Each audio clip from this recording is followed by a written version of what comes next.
Good afternoon, dear audience. I'm Clive Cookson, Senior Science Writer at the Financial Times in London. It's my pleasure and honour to be moderating the second plenary session of this World Science Forum on risk assessment, weighing risk in policymaking. And of course, that's an essential element to build on this morning's subject of winning trust for science. I'd like first to thank UNESCO and the International Science Council, ISC, for organising this forum, and the indefatigable staff of our host, the Hungarian Academy of Sciences. Thank you. While scientists like the idea of providing objective evidence to inform public policy, that evidence has to feed into many other components of decision-making, from politics to religion. After the events of this decade, this year, and indeed this month, I hardly need to remind you of the increasing geopolitical tensions and insecurity, which make communicating risk at the science policy interface more fraught than ever. And as a science journalist, I'm all too well aware of the difficulties of communicating the risks and benefits, whether it's about how best to stop COVID spreading in the pandemic, or how to make AI safer without putting a block on its beneficial progress. To discuss how science can provide and communicate evidence that speaks both to the immediacy and complexity of risk, I've got a wonderful panel with experience in some of the fields that are most important for the future of humanity, from medicine and climate to AI. Their accomplishments are far too extensive for me to read out in detail, but I will mention one or two highlights. And our first speaker on the right will be Margaret Hamburg, co-president of the Inter-Academy Partnership. Peggy Hamburg, as she is generally known, is an internationally recognized leader in public health and medicine. Amongst many other roles, she's been Foreign Secretary for the US National Academy of Medicine, President of the AAAS, the American Association for the Advancement of Science, and US Food and Drug Administration, FDA Commissioner. She'll be followed by Professor Toshio Koyuki, Executive Director of the International Center for Water Hazard and Risk Management, ICHARM. Toshio was a professor of engineering for many years at the University of Tokyo, and his research interests include the water cycle and climate sciences, and how these can reduce the risk of disastrous flooding. Our third speaker, Narinder Mehra, is Vice President International of the All India Institute of Medical Sciences in New Delhi. And he's an internationally acclaimed expert in transplant immunology and clinical immunogenetics. Then we'll hear from the distinguished evolutionary biologist Ush Satmari, who is research professor at Hungary's Center for Ecological Research and has several other academic appointments. And of course, some of you will have heard his excellent speech last night. And last, but of course not least, is Marina Rantanen Modir, Head of Autonomy and Guidance, Navigation and Control at Saab Underwater Systems. She leads research on machine-based cognition and underwater robotics. And she's worked on also in academic research in Germany and Sweden. The WSF organizers suggested that I ask everyone what they called a surging question to set up their opening presentations. So I like the idea of a surging question, which I'd never heard before. This is what I put to them. How can scientists balance providing the best objective evidence about the risks and benefits of different policy options with the need to be realistic about the political context in which decisions are made? And I've asked them to give examples from their own experience of what has worked or failed in the past, and how things could be done better in the future. Peggy is going to open wearing partly her former hat as FDA Commissioner and talking about the risk-benefit in developing, authorizing, and making available drugs and other biomedical products. Please, Peggy.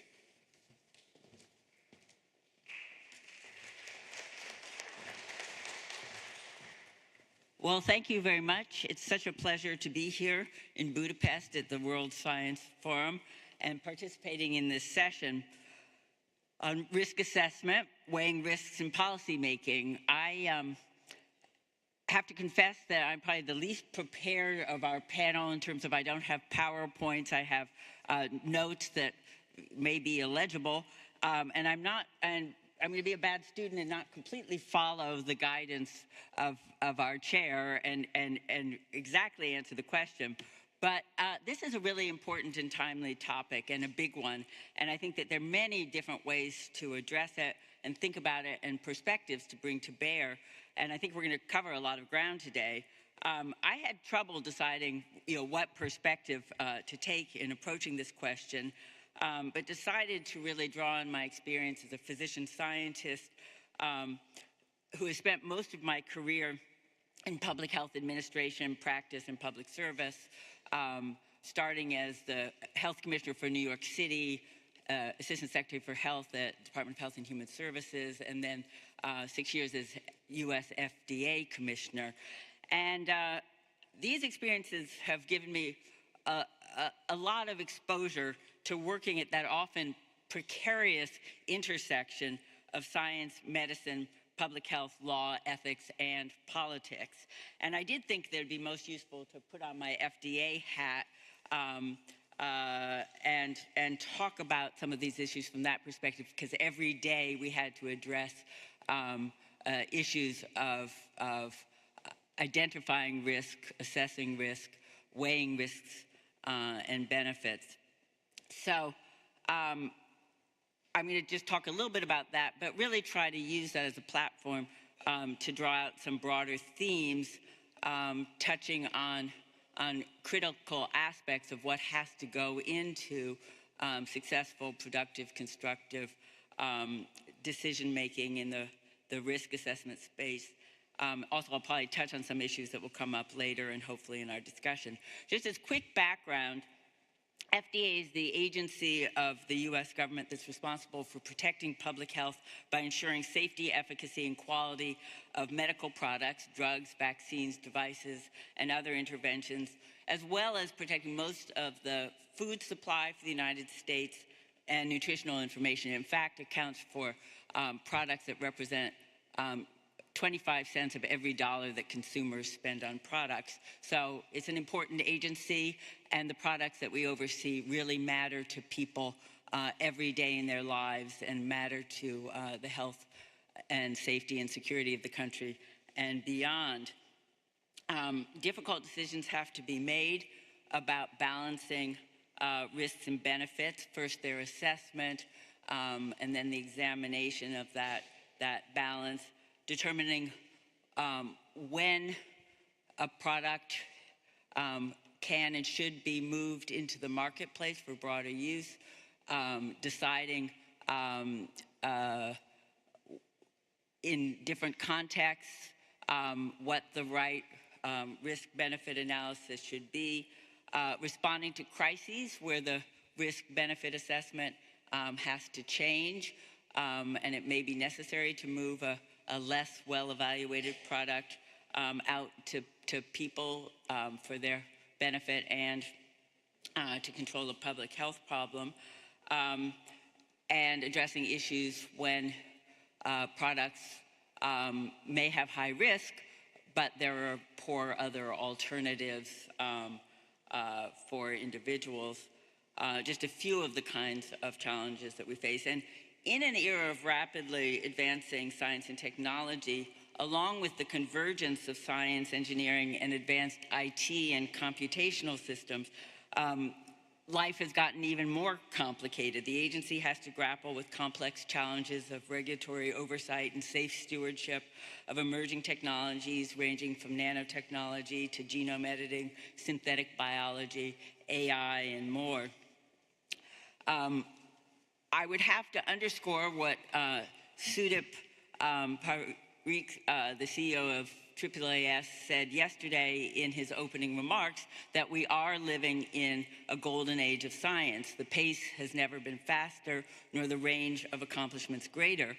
And in this context, the role of regulatory agencies like the FDA is more important than ever, and its mission is truly to help harness that science in the service of society, to improve health and the quality of life, to reduce unnecessary suffering and save lives, also to power our economies and get consumers the products that they want and need, and to make the world a better, safer place. But it is a struggle to provide reliable, trusted answers to critical, often urgent questions and make decisions that will really matter. And today, regulation is often under fire, increasingly so in my country and in other parts of the world. It's viewed as a barrier to access and innovation, a drag to progress. It's too patronizing. It's too big brother-ish. And the tasks are further complicated by the broader context in which regulatory decisions must be made, how they're understood, how they're applied and taken up. We've been talking about a lot of these issues already here at the World Science Forum. The growing anti-science environment, the devaluation of scientific expertise and evidence, misinformation and disinformation, the undermining of trust in scientists, in scientific institutions, certainly in government, and in evidence, the value of evidence in general. Of course, we have to recognize that there are a lot of values that go into decision-making of many types, and regulatory decisions must be grounded in the best possible science, but they also have to be delivered in a broader context, and the assessment of risks and benefits and the framework for that can vary, though always grounded in science. Every country has its own sovereign law and regulatory standards that reflects national and cultural values and history. And this does affect some of the overall framework for regulatory processes, and certainly affects the translation of a regulatory decision into broader programs and policies in many cases. But there are some basic principles that I think must be applied, or at least considered, when making these kinds of regulatory decisions. And I want to just quickly, I know we've got a strict time watcher here, and I forgot to look at the clock when I started. So just quickly, first I want to underscore the value of robust science to drive regulatory decision-making. Evidence generation and analysis has to be the foundation of all that we do. Now, there are certain standards for how evidence is generated in the biomedical product space that have existed for a long time. The randomized controlled clinical trial is probably what most people think of as the gold standard. But it's important to underscore that there are many types of evidence and data that can be brought to bear on these kinds of regulatory questions. And it is important, and I think the regulatory field has been trying to advance regulatory science, trying to build new tools and new strategies to streamline and modernize the approach, whether it's preclinical science, trying to identify what products might fail in particular, because it's better to fail early, how clinical trials are done in terms of more innovative designs, also using biomarkers or surrogate indicators so that you can at an earlier point determine if the drug seems to be having an effect, if you understand the underlying mechanism of disease. And also the notion of a life cycle approach where you don't see the yes-no of approval as the critical point, but you actually are starting at the beginning, trying of R&D, working with the researchers and the developers to make sure that the right information is collected in the right way for regulatory decision making, the approval decision, but then also following post-approval when the drug goes out and more people are using it under less controlled circumstances. And you can do that with a conditional or accelerated approval where the regulatory authority actually requires ongoing data collection, more trials, even as it's being made available to more and more people. And you can do it through post-market surveillance where you monitor, often using advanced information technology to assess emerging issues or concerns or new indications for appropriate use. You have to always be thinking about the therapeutic context. How serious is the disease? How bad are its side effects? What are the alternatives? How well are patients' perceived needs and stated needs being addressed? Sometimes we think that the side effects aren't that significant, but to a patient, they actually are. Or a symptom may not be what the drug is actually being developed to address, but that symptom may be what really matters most to the patient. So really understanding the therapeutic context and addressing it more specifically, and how much risk is a patient willing to take on?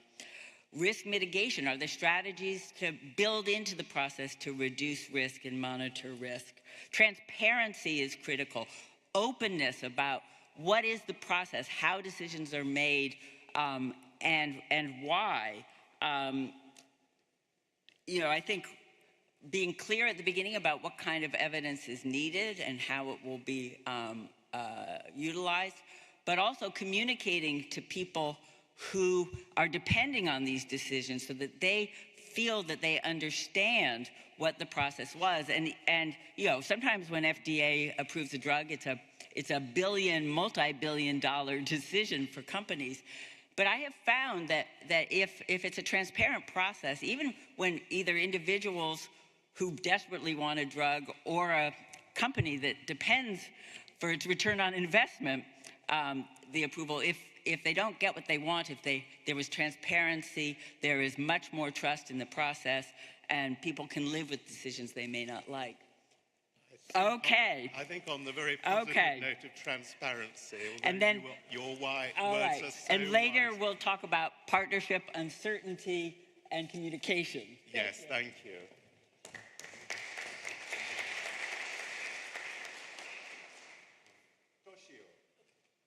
I think you're going to talk about risk assessment in relation to climate change and particularly water-related disasters, floods and droughts. So over to you, sir.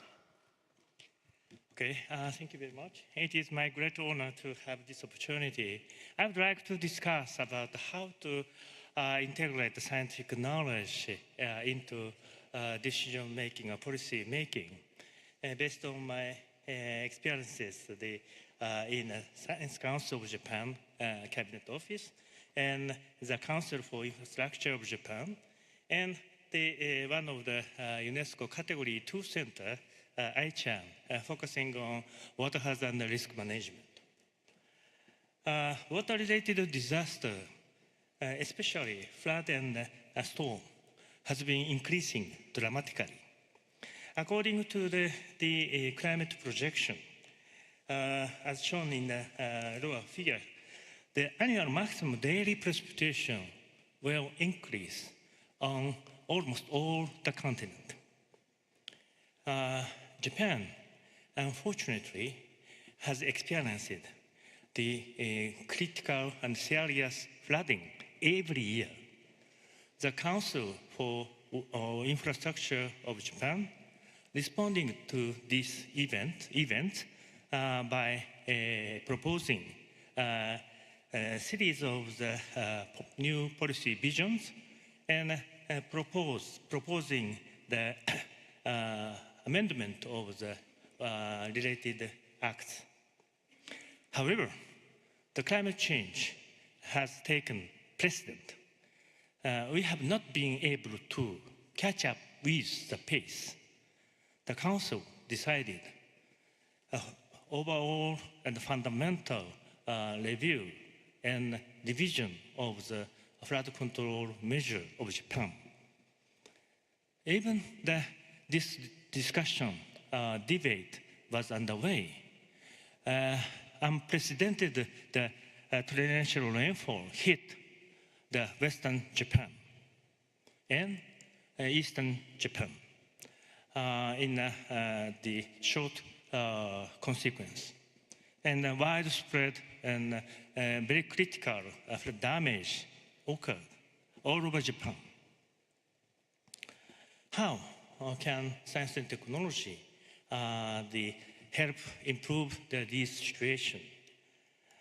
Global model and the climate projection model output after downscaling and bias correction could be used as an input into hydrological model to project extreme event, flood and drought, and climate projection regime shift. So these outputs should be translated, interpreted in relation to environmental and socio-economical and cultural, historical aspect of society. Then this will enable holistic impact assessment of the climate change. Then we can propose the option list of the adaptation measure.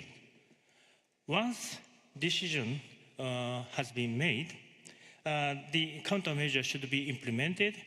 The result of monitoring and evaluation of the implementation should be reflected to the next decision making.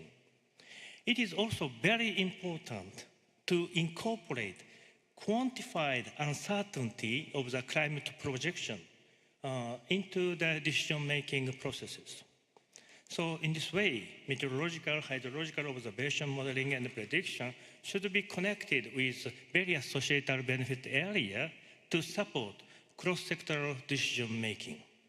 How can we establish this framework? Today, science community is struggling to integrate scientific knowledge across the discipline sectors. The biggest challenge is sharing the data and information. And the prediction, simulation, data integration, information fusion across the discipline are also a big challenge. Under this situation, it is very difficult to communicate and collaborate among the different disciplines. So we need some function of the synthesis. So online synthesis can help the science community to integrate the knowledge. Furthermore, we recognize a critical gap between the science community and society. We need to strengthen the function of the facilitator. That is not just as a master of ceremony, but as a catalytic being who can provide professional advice on-site based on the broad range of scientific knowledge and indigenous knowledge in the local context. Today, this morning, we discussed about the trust. The trust-based relationship is the most important. And by the effort of the facilitator, by making a maximum use of the online synthesis function, the gap between society and science could be bridged.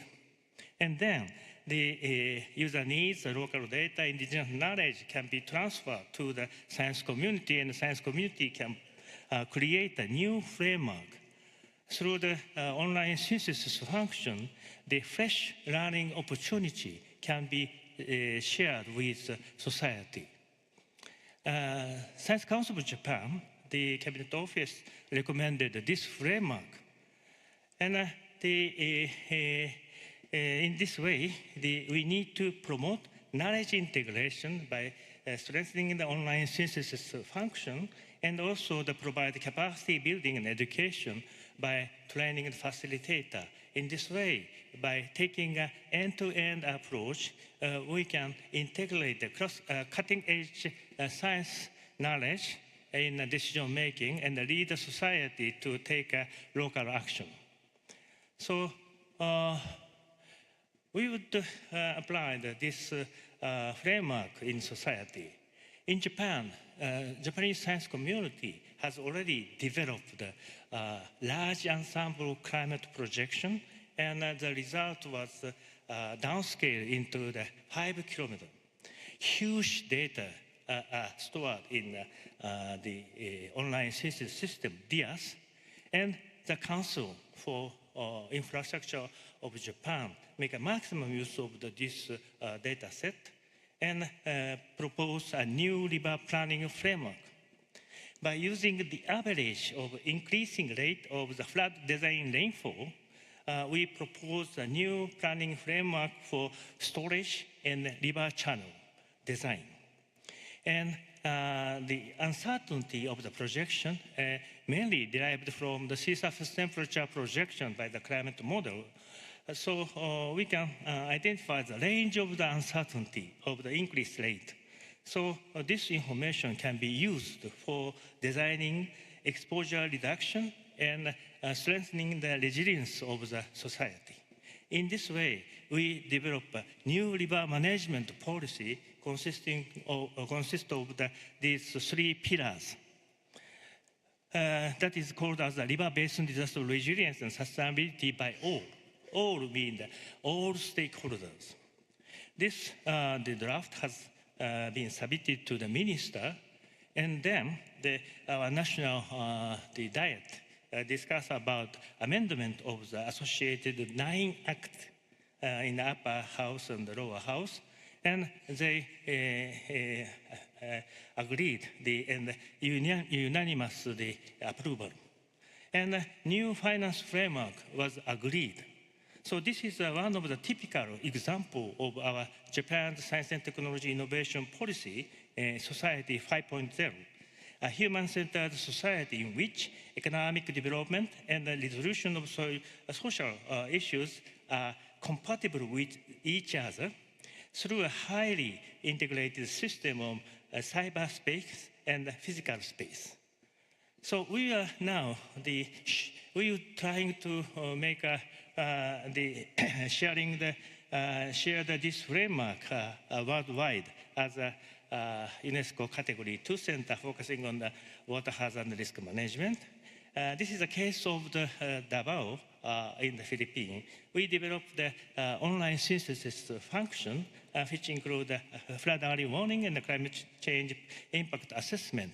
Based on this system, we developed a series of e-learning courses, including the introductory lectures and hands-on training, and provide the e-learning training for facilitator to help them to the decision-making, policy-making, prior the investment and local practice. From the various sectors, they join this participant in this facilitator training. They are now working in a society. This is a case of the West Africa under the framework of the UNESCO. In collaboration with 11 the river basin, riverine country of the Volta River and Niger River, we developed the early warning system as a online synthesis system, a part of the online synthesis system. And we also developed a tutorial of hazard mapping and tutorial of the contingency planning. And we offered e-learning training course for expert training and for facilitator training. So in conclusion, a water resilient future under climate change can be created by facilitation between science and society across discipline and sectors based on quantified uncertainty and integrated knowledge. Thank you very much for your attention. Thank you, Toshio. I think a lot of European countries could also learn from what you've described of risk assessment and flooding in Japan. Thank you very much. Narinda, I think your talk to some extent will bridge the first two, public health and a bit about climate change. Over to you, sir. Thank you very much. And at the outset, I want to thank the organizers for giving me this opportunity. And I thought I will bring to your attention this twin crisis of climate change and AMR. This is like assessing the risk for human health. This is the humanity's challenges for the next half a century: clean energy, water, food, energy. And the ones that I've highlighted are the ones that are directly associated with the human health. And this is a report of the UN Environmental Program 2024, released by the ISC, and talks about 8 critical global shifts or phenomena that emerged from the foresight. And you can see right on the top is the humans and the environment over there. And this report also talks about 18 signals of change and potential disruptions shown along likelihood and the impact and the time taken. And if you look at the maximum likelihood and the impact, the AMR comes right on the top of that. Now, at the core of all this crisis are the human beings, after all. And there's a growing cancer risk due to air pollution and the AMR. And the two issues are actually intertwined. The understanding how AMR evolved alongside climate change could actually provide insights to policy and effective interventions there. And human health, as you know, is determined by the interaction of our environment with the genome, epigenome, transcriptome, and microbiome, all of which shape the transcriptomic and the proteomic and the metabolomic landscape of our cells and tissues there. Let me define AMR for some of those who may not actually really understand. It refers to microorganisms such as bacteria, fungi, viruses, and parasites that are being able to resist the effects of antimicrobial drugs that were at some point of time very effective. And one of the very important examples is that even common infections like pneumonia are becoming difficult for us to treat. And the excessive use of antimicrobial drugs, more perhaps in the animal system than in humans. WHO already in 2019 named AMR one of the top 10 threats to global health, besides viral pandemics and the climate change. High burden of AMR is in the LMICs. And of course, it is also in the high-income countries, but more in the LMICs. As per the estimates of the Indian Council of Medical Research, the ICMR, the mean total increment cost of treating any resistant infection is going to be about 40% higher than the non-resistant infections. And according to the World Bank estimates, the AMR could result in US $1 trillion additional healthcare costs by 2050 and US 1 to 3.4 trillion GDP losses by 2030. We did a study in ICMR last year from January 1 to the end of the year, 100,000, and we sort of enrolled about 21 tertiary care hospitals.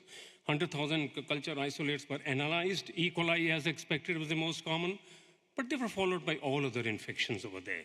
But what the study revealed was that if 8 out of 10 patients with drug-resistant E. coli infection responded to carbapenem, the drug that we have, in 2017, this figure has dropped to 6 out of 10 in 2022, and the situation is even worse for Klebsiella, where the drop is even higher.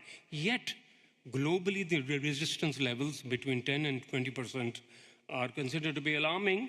Yet there are countries, including in India, there is a widespread and uncontrolled use of antibiotics, such that patients even more than 60% resistance are given the same drug. So are we fast resorting to the pre-antibiotic days? This is a report from the World Bank, drug-resistant infections, and very clearly shows that higher the AMR, the higher are the substantial losses over there. Antimicrobial drugs for years have been labeled as miracle drugs ever since their use was brought into focus 70 years ago. But loss of their drug effectiveness is increasing both in the developing as well as in the developed world. If this trend continues unchecked, the world will come confronted with a reality where many infection diseases will have no cure, no vaccine. The economic damage could actually be colossal there. And this is a paper which just came up last month. It talks about antibiotic resistance could cause 40 million deaths by 2050. In fact, most deaths will be in people over 70 years of age. And you can see there's a summary here. The main message of this study is that between 1990 to 2021, more than 1 million people died from drug-resistant infections each year. This number is going to be double from now onwards over there. So I think regions with the highest predicted mortality rates are going to be South Asia, Latin America, and the Caribbean. We've done some sort of risk assessment in India. We have also made our policy now stronger. We're trying to expand this surveillance against drug-resistant pathogens by including secondary hospitals, by including the village hospitals over there. India has established, therefore, what we call the AMRSN, Antimicrobial Resistance Surveillance and Research Network. We created the National Institute of One Health. We have strengthened our BSL-3 and the BSL-4 labs all over India now. We used to have, in the pre-pandemic days, we used to have only 1 or 2, but now we have several. And in August, of course, the Prime Minister of India came up with this policy of what we call BioE3. This is a biotechnology for economy, environment, and employment. And there are 6 or 7 tracks that need to be strengthened there. This was a very important paper which came up last year in Lancet, and indicating that antibiotic resistance increases with air pollution. This was alarming. What did this study say? 480,000 premature deaths in 216. This number will become double in times to come. How does this happen? All this mechanism has been explained. This is about a 70-page article, very, very nice article. And also, if you look at the European Environmental Agency report of harm to human health from air pollution in Europe, and it indicates that the greatest harm to human health is from ischemic heart disease, for PM2.5, and diabetes for NO2. And everybody knows now that you sort of Google it up and, climate change and health, there will be paper after paper, high level of particulate air pollution associated with breast cancer, air pollution and lung cancer. Why diabetes is in the air? This is a study done by my friends in Chennai. Breathing polluted air could increase the type 2 diabetes risk, and this study is now replicated in several other centers as well. Mental health impacts of climate change. The WHO is already sort of involved with this, and among vulnerable populations globally. This is an integrative review which took into consideration 1,828 manuscripts over there. So all of this makes us come to an area, we are now in the era of what we call climate change medicine. We'll soon be talking about challenges to healthcare systems, high-related health impacts, air quality impacts, mental health impacts, and all that. And on the other side, that you can see from the birds, all these parasites coming into the human system, climate-sensitive infectious diseases, including HIV, AIDS, and tuberculosis and all. This is a report which came up from IPCC, which indicated that climate risks are appearing faster and will become more severe sooner than earlier expected, and it will be harder to adapt with increasing global sort of warming.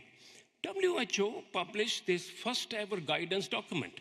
This is a remarkable document, September 3, 2024, guidance on wastewater and solid waste management of manufacturing of antibiotics. This is also giving guidance to the pharmaceutical industry. How do you sort of dispose of your waste antibiotic manufacturing there?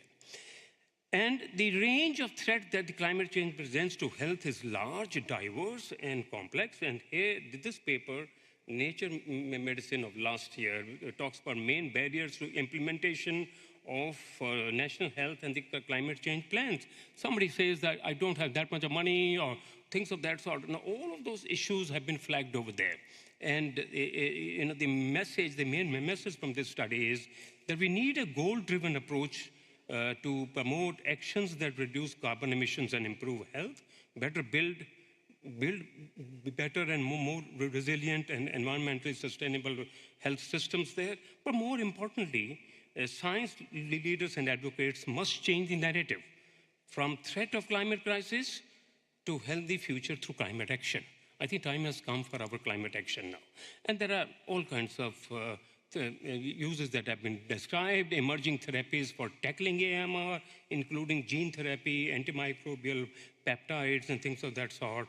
Or this is a paper which came up just a few months ago. WHO talks about estimating the impact of vaccines in reducing AMR. But I think the most important issue is here. Community pharmacists, I think we need to catch up the community pharmacists. They are the antimicrobial resistance stewards in narrative review on their contributions and challenges. This is a study that's been done by my students in India, and very, very important study. So I think last I want to talk about policy for tackling AMR.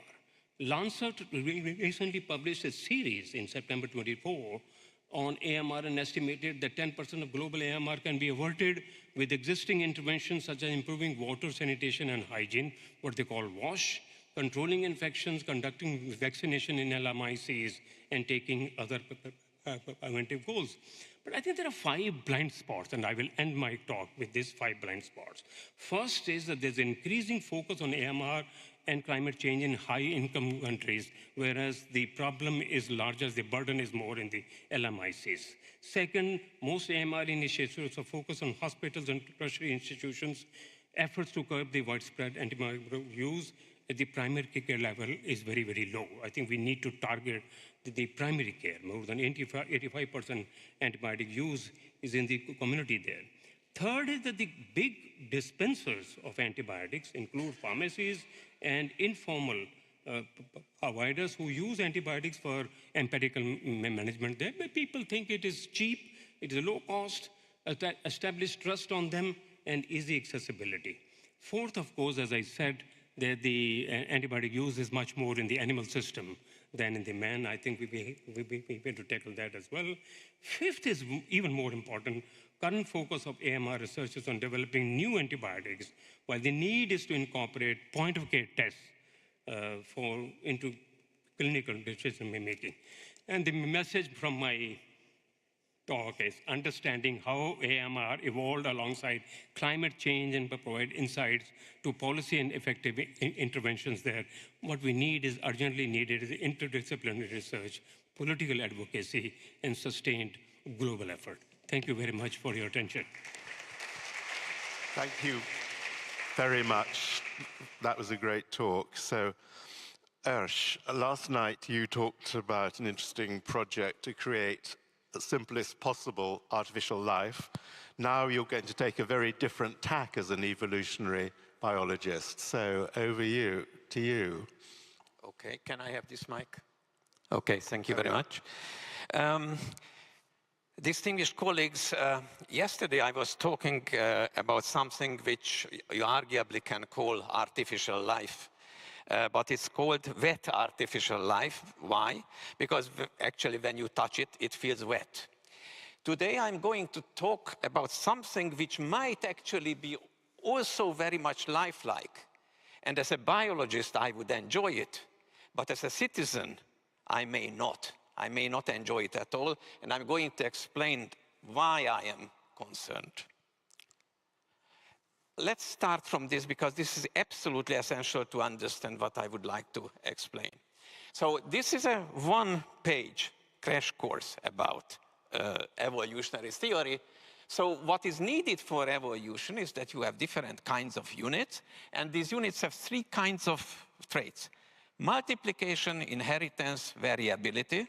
And if it is true that among the heritable traits, you have those that affect your fertility, how many children you have, or it affects your survival, how long you live.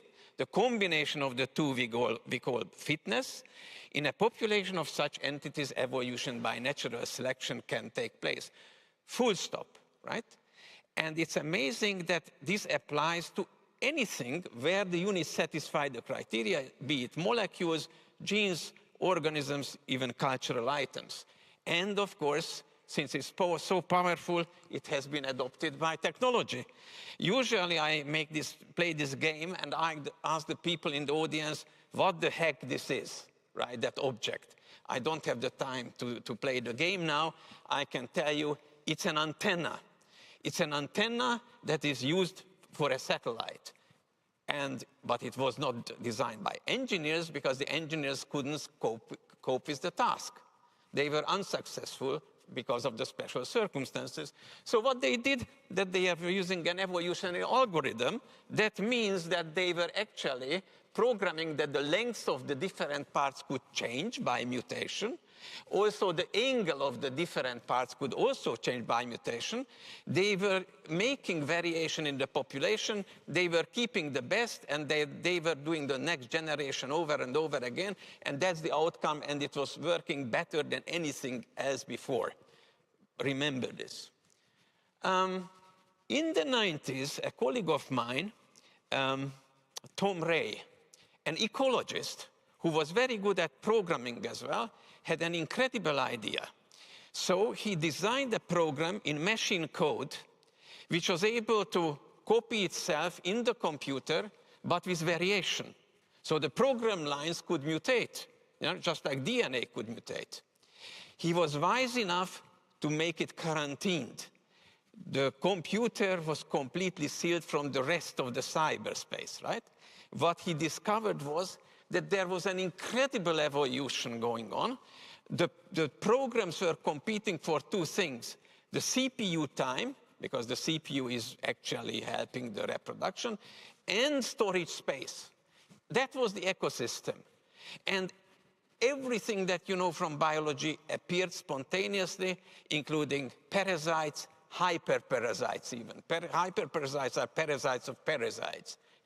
It's amazing. It's kind of a biosphere in the digital world, but it was quarantined. Okay, of course, such algorithms can be used also to evolve and improve artificial networks. For example, like deep learning. This is an architecture for deep learning, and just think of the recent Nobel Prize of Hinton. And what the code can do for you is that it optimizes the internal structure of the modules and also the connectivity of the modules by an evolutionary mechanism that I described previously. So now we are getting close. So even an algorithm that is very useful in the cyber world, that is also being evolved. Okay, now comes the really scary part. This is a traditional task. It's pattern classification. Here are the different patterns from airplane to truck. And the task for the algorithm is, okay, classify them just by looking at them. So after learning, the algorithm is able to recognize this is a truck, this is an airplane, and so on. So there is a training set, and there is a set whereby you can then test the program whether it could do the job. Now comes the interesting part. It was also an evolvable population of programs. So it was almost nothing. What was given was the sensation of the pictures and the possibility of elementary operations, but the elementary operations did not allow something like calculus. So it was multiplication, division, plus and minus, basta, finito, nothing else, right? And here are the possible mutations, right? What can happen to the program. And they were selecting, of course, for performance. Now, this is the run. Okay, so this is after 10 to the 12 evaluations, right, in the population. It's just blind selection for the capacity. Now, these are the landmarks that the population has discovered, which are actually the same as people developing machine learnings have discovered, right? And ultimately, that's the best performing program. It's very short, but if you look at it carefully, it has actually discovered in an elementary way the backpropagation algorithm as well. So that's the power of selection in the realm of programs that can do actually important tasks such as classification. Yeah, so why is this a problem? It becomes a problem immediately if the programs get loose. if they are not quarantined. Why is that so? Because if you have a Darwinian system, self-interest immediately arises, right? Who is going to populate the population? Those who are reproducing and surviving the best. Now, in the cyber world, that how should I say, the goals, in inverted commas, of the program can sometimes coincide what we want, but there is absolutely no guarantee. A computer program might actually take over a factory without us noticing, which is already controlled by algorithms, and it is going to instruct the factory to make the hardware for itself, right? It might be very late for you to notice it. Okay, just a little cautionary tale about the liver fluke. Okay, the liver fluke, for our medical colleagues, of course, this rings a bell. So this is actually a very nasty little parasite with a very complicated life cycle. But this is the important part here. Here, this little thing can get into the ant. And when it gets into the ant, this little nothing forces the ant to climb up to the top of the grass so that it is eaten by the next host, right? So the lesson is a very simple creature with practically no cognitive power can actually force something that is cognitively absolutely superior to it, to its own advantage, and this can also happen in the cyber world. Here is a quote. Very few people realize this problem. I realized it only a year ago, but here is a quote, which is very rare. So this is from a guy who is a blogger. The Risk of Intelligent Viruses is the title. So here is what he describes. Computer viruses can sometimes modify themselves to avoid detection by antivirus software, making them more challenging to detect. AI continues to advance. Its capabilities now include writing software, and that includes creating viruses. Any day, a stupid or malicious human could instruct an AI to develop a virus that is itself an AI. This creation could in turn become the forebear of a new breed of intelligent viruses that replicate and create new improved versions of itself.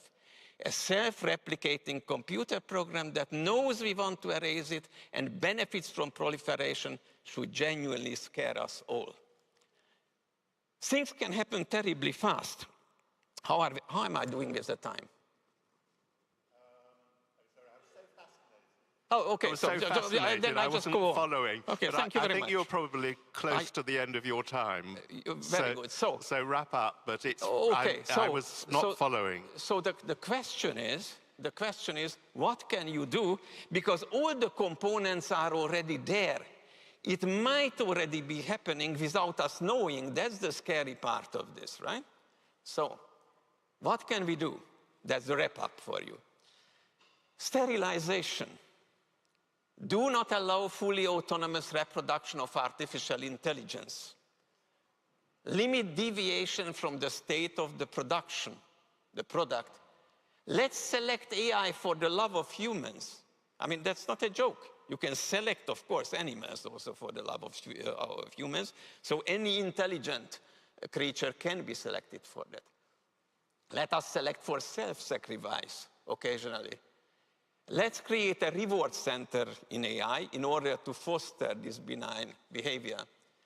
Strictly regulate the use of frameworks that enable AI to be developed. So you might use it in the company, but this has to be really kept for yourself.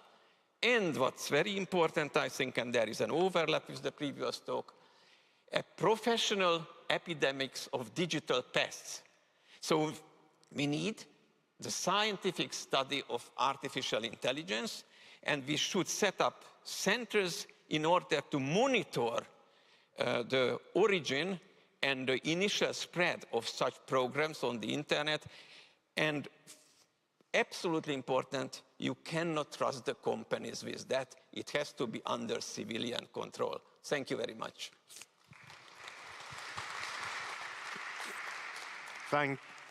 Thank you.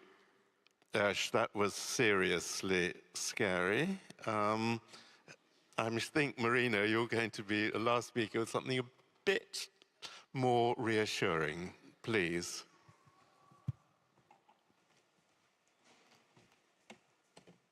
Yeah, well, I think I've been to a few lectures by now where the fears and the risks of AI and autonomy have been raised. But I feel we actually rarely speak of the benefits and all the things that we can actually do with autonomy if we just understand it. I just want to point out that AI and autonomy are actually two different things, and I think some of my talk will make that quite obvious. But I want to start out here. What you see here is meaningful context. Every day, I'm sure most of you use various automated processes to get by. You use coffee machines, cruise controls in your cars, electricity distribution, and these processes, they improve every day. They get better and better at helping you solve more and more complex problems. For instance, today we have ChatGPT. And what they're not so great at, though, is to create meaningful contexts, yet.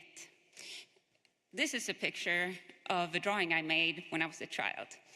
And when my mom looks at this picture, she sees meaningful evolution of the inner workings of her child. And this cannot be replaced by AI. Even though AI might make a more accurate representation of a spruce, it's not going to make a more accurate representation of the development of the autonomy of a child. So, what is autonomy? I like making this analogy with our animal friends. So why is this dolphin better at detecting and classifying threats than a machine would be? Well, probably because it has this capability to dynamically adapt to its environments and make meaningful decisions that it learns from. And these are decisions that we trust because we assume that this dolphin has the right incentives to survive, which I think is fairly different from what we just heard about.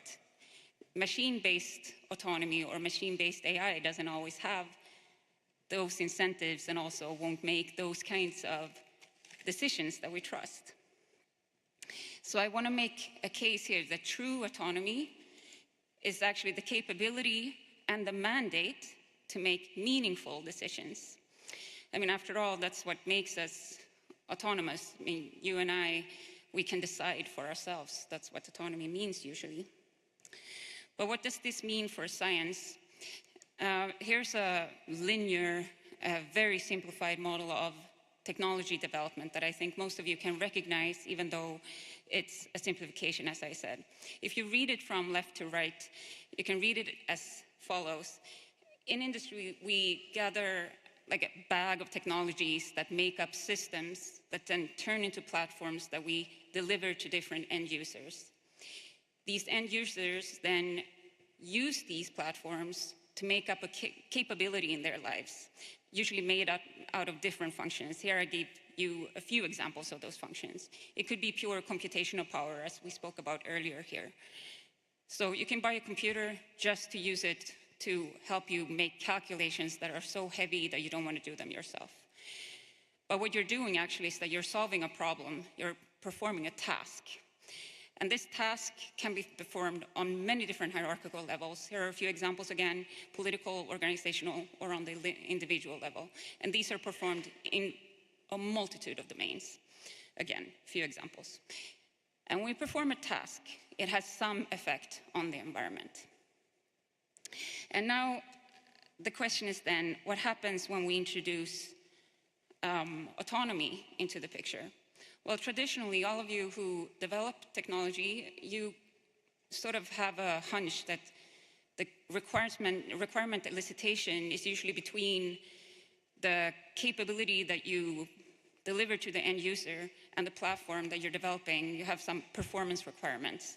like the range of your car or the computational performance of a computer.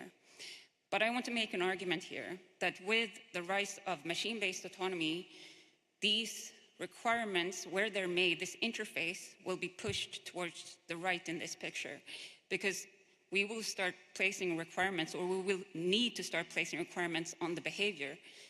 That will happen in task formulation.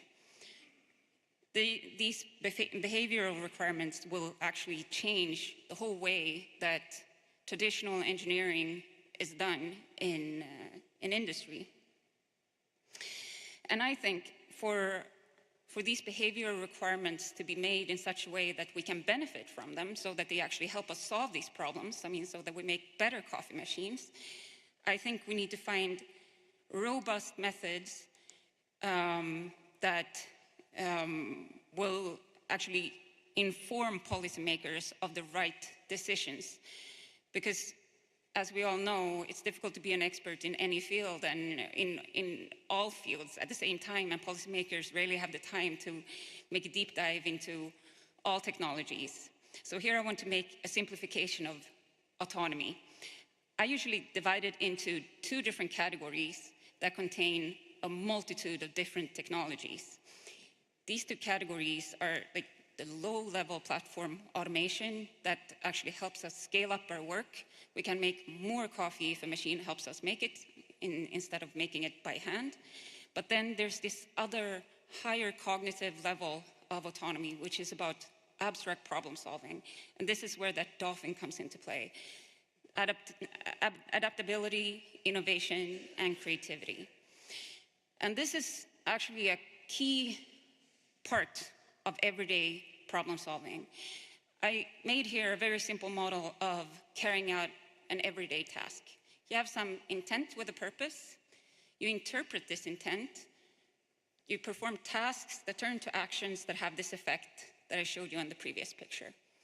And then you compare your effect with your intent. Was this what I intended to do? But the key box here is this interpretation. It contains so much implicit intent, which is very, very difficult to actually make explicit.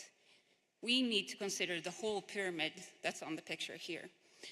We need to be able to capture all the implicit intent to be able to make meaningful contexts. So, in the beginning of this slide, I mentioned the need for policymakers to make informed decisions about this. These decisions should be made on robust forecasting methods of the relevant technologies. In my experience, these forecasting methods are currently mostly qualitative. They're based on gut feeling and people's experiences, which is good, but it's not fully developed. And I think we should have quantitative methods, which is leveraging AI so that we can actually build all of the different evolutions that we are interested in. So here's an example of what that might look like. This is work carried out in my team, a game theoretic model that tries to actually forecast how, if you play out this bag of technologies that make up autonomy against each other, what will we actually see in 5, 10, or 30 years' time, depending on different investments that we can see in the marketplace.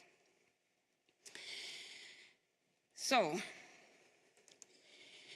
to move forward, I think if we can all agree that autonomy is the ability to make good decisions, then we also need to recognize that we have an urgent need for behavior requirements elicitation. And this will change the way industry works. We also will need these quantitative methods to be able to make technology forecasts in order to make the right decisions, because we want to make these automated or autonomous systems keep helping us and not working against us. And I think it's important to be aware that autonomy means many different types of technologies. It's not a standalone science. Here I'm giving a few examples just so you see what I mean. We have synthetic cognition, teaming capability, understanding when someone needs help, being able to communicate when you need help, being able to help solving complex problems, etc. And also management of carrying out those tasks I talked about before, having good management so that you can coordinate what's going on in the world. And last but not least, I think we also need to foster a scientific approach to developing autonomy. We can't just wait around and see what happens out there. I think we can actually engage in ongoing discussions. I mean, scientific advice should not be a one-off. We need to have like these infrastructures in place. We need to inform ourselves and others about good lab methods, etc.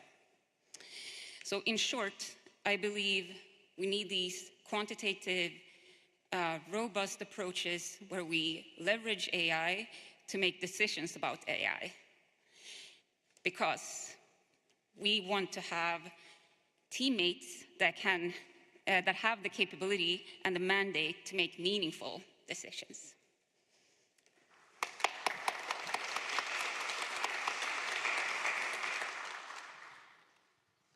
Thank you for the last in 5 great presentations. We haven't got very long to discuss things, and I do want to leave a bit of time at the end for you in the audience to make points. But Peggy, maybe I could start with you. I can't resist asking you, given the polarized and divisive political situation and an administration, new administration that contains some individuals whose beliefs go against overwhelming scientific evidence. How can that regulatory process that you described, for example, in the FDA, protect itself about from what might happen?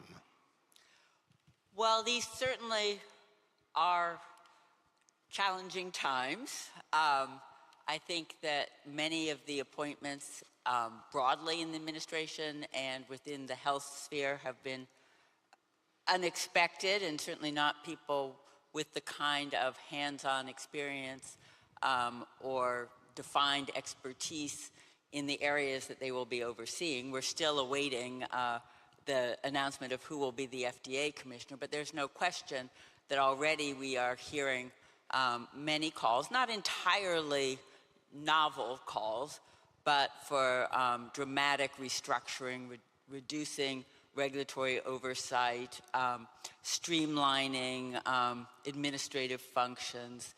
One of the things that I do worry about is the hollowing out of the civil service. There have been many statements coming from some of the newly anointed leaders, Elon Musk and RFK Jr. being two, talking, and Vivek Ramaswamy talking about the need to get rid of hundreds of civil servants within different agencies. And these are not just interchangeable parts. These are people with deep experience and expertise in most cases. And so without leadership at the top that fully understands the mission and the manner of work and its importance, with that at the top and then losing the richness of expertise below, we could see some very difficult situations, and some, even the New York Post, have said people may die. We certainly don't want that. I think we need to really work hard to clarify why, in the case of the FDA, regulation matters. What are the benefits for patients, communities, our country and beyond in terms of, everyone loves innovation, but innovation only matters if it works, if it makes a difference for people, and you don't know that until you actually do the studies. We need to make clear that, in fact, regulatory oversight is an engine of innovation because you can make better products faster and more effectively when the regulatory context is brought into the R&D process from the get-go, and that has been demonstrated in experience. We need to underscore that, in fact, investing in quality life sciences research and biomedical product innovation is an important driver of our economy. And if we want to make America great again and make America healthy again, we in fact need to support and advance that important work. And in fact, it matters for our national security and safety as well as international security. So I think we have to find ways to have those important discussions, to have many different voices, not past regulators probably, but voices from the community and voices from industry, voices from academia, voices from other components of our nation's citizens to help enlighten some of our new leaders. Narinder, as someone based in India, but who takes a global approach to public health issues, are you concerned about increasing anti-science sentiments, politics around the world affecting the sort of work you do, the WHO, for example, international efforts to control AMR? Yes, and as I showed you the data, in fact, the AMR, although is a problem mostly for the LMICs, the low and middle income countries, but I think it is also affecting everybody else, the high income. And I showed you the data on the European Environmental Agency as well, where the PM 2.5, the WHO standards indicate that PM 2.5 are less than 5 microgram, but there are countries, there are cities around the world now where it's 20 times more, 25 times more. I come from Delhi, and I don't know, for some strange reason or so, November becomes a very difficult month for us. That's the time when the crops change. The farmers sort of tend to burn their early crops and things of that sort. So I think we need to be aware of that. We need to be aware of the climate change. What is more important is there's an intertwining, there is an interrelationship between the climate change and the AMR. The worse the climate change, the AMR will become even more. So these two issues, earlier we thought these are separate issues, but these are not separate. I think they have to be seen as an intertwined issue, and every country has to be aware of this. Thank you. May I make a remark on what Peggy said? This is course. a very, very important issue of regulatory. The regulatory bodies, and I'm also like you, I'm from the health background, and we have these problems of, we have the Drug Controller General of India, and the DCGI. People view it as a body which is trying to stop their work and things of that sort. That is true of everywhere else as well. The US FDA, there are drugs that are approved by the US FDA or by EMA, the European Medicines Agencies, and a lot of pharmaceutical industries feel that if it has been approved by these two agencies, everybody else should use that. And I'm glad that you sort of mentioned that every country has their own rule. There are population-based differences there. A particular drug that might work in one population may not be that very effective in any other population. So I think the thumb rule is, at least in India, that a drug or a product that has been developed in one country, they must do the trial in that country first, in their population, and then the similar trial can be done elsewhere as well. Thank you. That could be seen by some people as a sort of slowing down of the introduction of new jobs. Peggy, do you want to respond in one or two sentences to what Narinder said? Well, I think there certainly is truth that certain drugs, people in different populations respond differently, and we need to recognize that. I think we also do need to recognize that just as science is a global enterprise, we need more harmonization in the regulatory space. We need to work together to develop scientific standards and to generate evidence. We need to harmonize some of the underlying processes to make them more efficient. And we need to work together in terms of also the inspectional responsibilities of regulatory agencies. They're complex supply chains with precursors and manufacturing happening all over. We need to share the workload, and we need to share the information. That being said, I think that it is always going to be important that countries have their sovereign laws and approaches. I'm going to change this. Sorry, Ash, did you want to say something? Otherwise, I was going to say something. I was going to change the subject. I mean, you've alarmed us about the what might happen with evolvable AI. Thinking about the project you talked about last night, I know you were talking about a very, very, very simple form of life, but some people might think, gosh, that's an alarming project in itself. How do you reassure them that the benefits of your research outweigh the risks? It's a very good question, and of course we have thought of the problem. Now, it is much further down the line when this becomes dangerous. You know, they will be very miserable creatures, extremely fragile. So basically you are coughing and they fall apart. So for a while there is no need to panic. However, you have to anticipate in order to mitigate the future risks. So what we are having in our group, we have an ethical sub-project where we are actually working out the guidelines, what to do. And let me state something which is very important in this regard. When genetic engineering started, the people who were doing genetic engineering realized that there was a potentially very big problem. So they actually agreed on the Asilomar meeting, and I'm simplifying, but they didn't go home before actually they could agree about the guidelines, what to do and what is not allowed to do.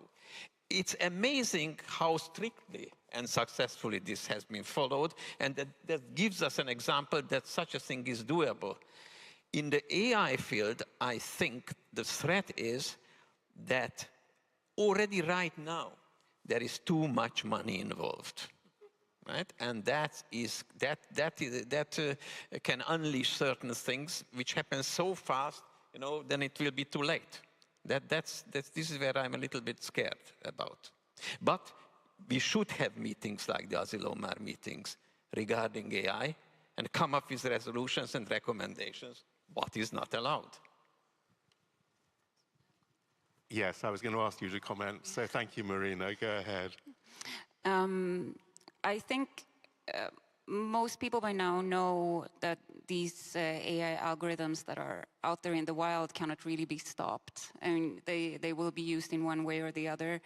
And I think we can reap the benefits by understanding also that there's quite a lot of proof that this general AI performs much better if it's trained on all kinds of different data rather than specific tasks, because it also understand what not to do from having this general training, and I think we can prevent a lot of them. The things we don't want to see it doing by also training it in a broad, general manner. I think there is some optimism to gain from this, because we can use AI and autonomous systems in a way that actually help us prevent, death in many ways. Because I've heard a lot of death being spoken about here. So actually, autonomous systems can help us prevent that from happening and improving human life. And do you accept Marina's slight distinction between autonomous systems and the sort of AI you were warning us about? Yeah, you see, autonomy is partly a matter of degree, depending on what criteria you are using and in what environment the autonomy unfolds. I have highlighted that certain combinations are especially dangerous, and you see, a virus is not autonomous. It's not an autonomous organism. Bacteria are autonomous, viruses are not. But look at the problems that they can cause. So the other thing I wanted to remark is that there is a lot of talk about AI becoming conscious and how terrible and scary it is. Is the liver fluke conscious? No. Is the COVID virus conscious? No. But I'm much more afraid of the COVID virus than I'm afraid of you guys, right? So that illustrates that there's a lot of hype about AI consciousness, and many of the dangers are much before and below that. I think I'm going to, before opening up to the question, Toshio, I'm going to change the subject a bit. I mean, how successfully do you think you're getting across the message to sort of urban planners of the need not to build houses that are in floodplains and the need to protect urban infrastructure? You talked about some of the measures and thoughts, but is it working in Japan and in other countries? We need a consensus, the regional consensus, not only the landowners, the benefit, but regionally, totally benefit. How can we develop?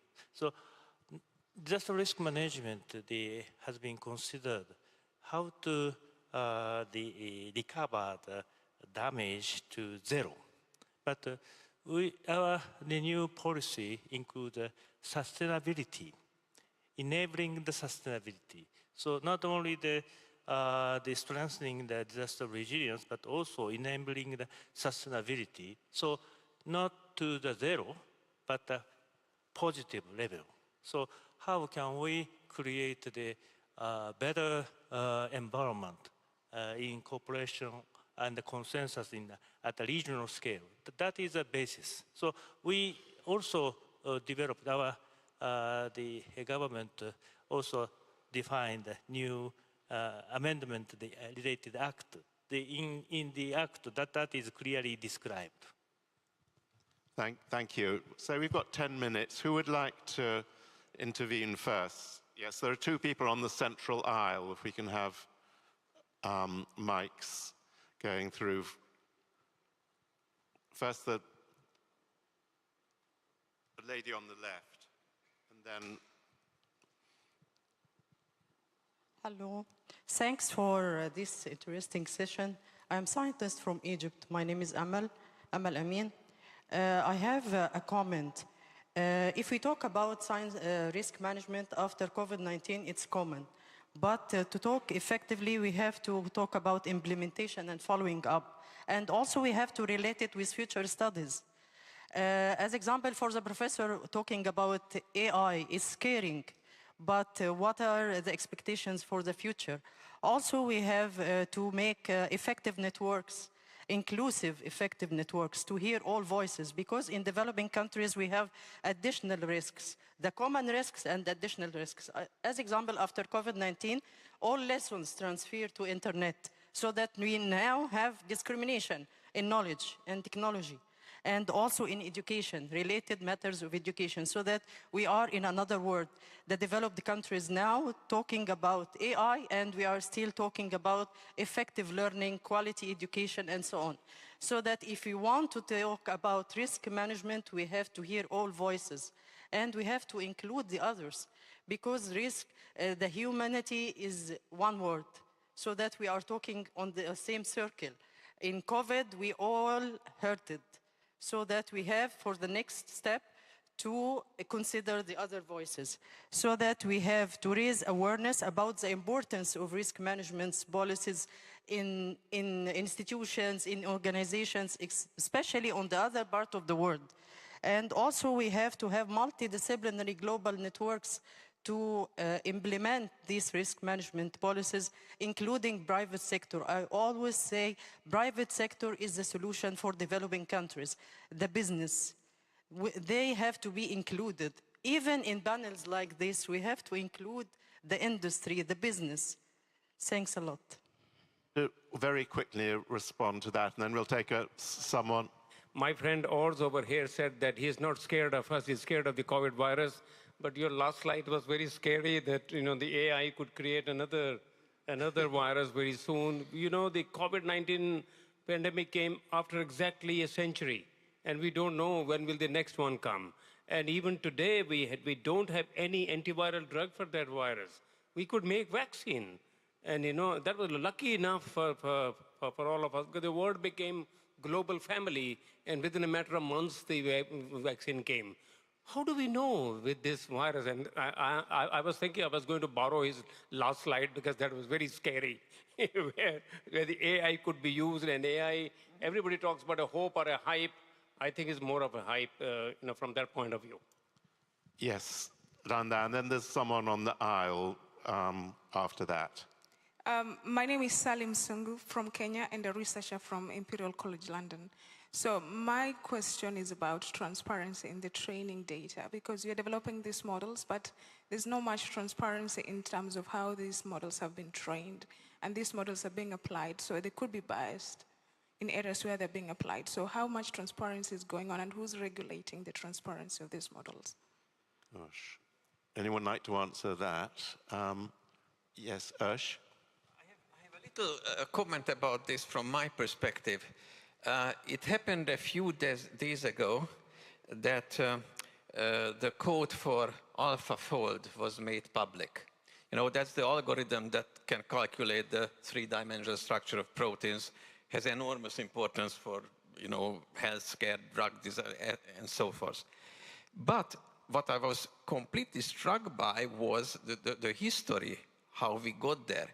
So this result was published in Nature. Now, if I want to publish in Nature, then if there are many details, I have to submit 40 pages of supplementary information. I have to put the code on GitHub and so on. Now, that was published in a scientific Nature without the possibility actually to look into the details. And I mean, it was kind of a completely new phenomenon that, you know, something that is published cannot be checked. And I think it relates very much to the transparency problem. And this should be somehow avoided in the future. I couldn't agree more. Yes, next question. I'm Ekler Györfi from the Hungarian Research Network headquarters. In 2024, the European Union adopted the AI Act, which is compulsory for all member states of the EU and for all actors who from outside the EU who are acting within the EU. My question is, do you know about that, and what do you think? Does it answer your concerns? And if not, how would you think that it could be changed or updated? Marina and Ursh, that's one for you. Marina, do you want to speak first? Very quick comment. I mean, this AI Act has been widely discussed in even mainstream media in Sweden, and I think there is a wide consensus that this is not really solving any problems. It's rather adding problems to the scientific community because it restricts how we can work, at the same time not defending anyone's integrity. As I said before, I mean, many of these models are out there in the wild. People are going to use them, and they're going to evolve anyway. This AI Act is not solving that. Are you going to defend the Act, Ursh? No, I think these things have to be improved, because what I was talking about, that problem was not realized at all, so there are no measures against it. First. The second is, I think, and that relates to all the other issues that we have been discussing, sustainability, healthcare, these problems need global cooperation for solution, right? Because otherwise, you know, how can you, you cannot build a fence so that the virus or the computer virus or whatever doesn't come into the country. Doesn't work like that. So you have to have a global monitoring and mitigation system for all kinds of things for that. And I'm very scared because we are going exactly in the different direction. I'm sorry to say it, but if every nation says that I am the most important, I am the most important, I don't think that's the right recipe for cooperation at the global scale. Sorry. No, very good point. Peggy, you had... I'll try to add, I agree on the global governance, but it's very hard, especially in this era of isolationism and nationalism. I also just think, whether it's AI or other emerging technologies like synthetic biology and gene editing, et cetera, we have to have new regulatory oversight and models for risk assessment. It isn't going to be one regulatory law or approach, whether it's national or regional or even global. It has to be that there's a framework at the governmental level. There's international engagement with efforts at global governance. Individual institutions where work is going on need to take responsibility and provide responsible stewardship of the work that's going on, whether it's academia or industry or government. We have to see also scientific societies stepping up and providing practice guidance. I think publishers have a responsibility also in terms of what they publish, how they publish it, and funders of research have a responsibility too. So we need a textured and integrated regulatory oversight and responsible stewardship approach. Well, it would be wonderful if the geopolitical environment made that possible. I'm going to have to stop it now. Oh, do you want last comments from the front? Oh, I'm here. Sorry. Oh. Yes, my comment is to add to the complexity of the issue. And please be very quick, because we've only got half a minute. Today, it's not just about governments. We have 5 companies who own all the data in the world, right? Microsoft, Apple, and Google, and Amazon. What are we doing as a community of scientists to hold them accountable to all the data that they own? Who is going to talk about holding the big 5 to account? This is a last comment. Well, I think maybe the fact that no one answers means that sadly there is no answer. It's too late, Ush muttered. Yes, do you want to, very front, quickly? I know you've been trying to ask for a long time. No.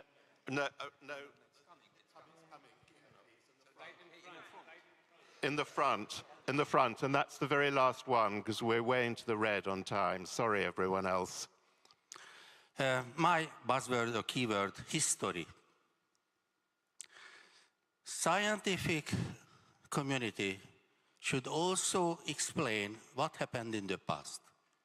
All you mentioned, present, or rather recent problems. It was very interesting. But actually, maybe not in the same form, many of these problems happened in the past.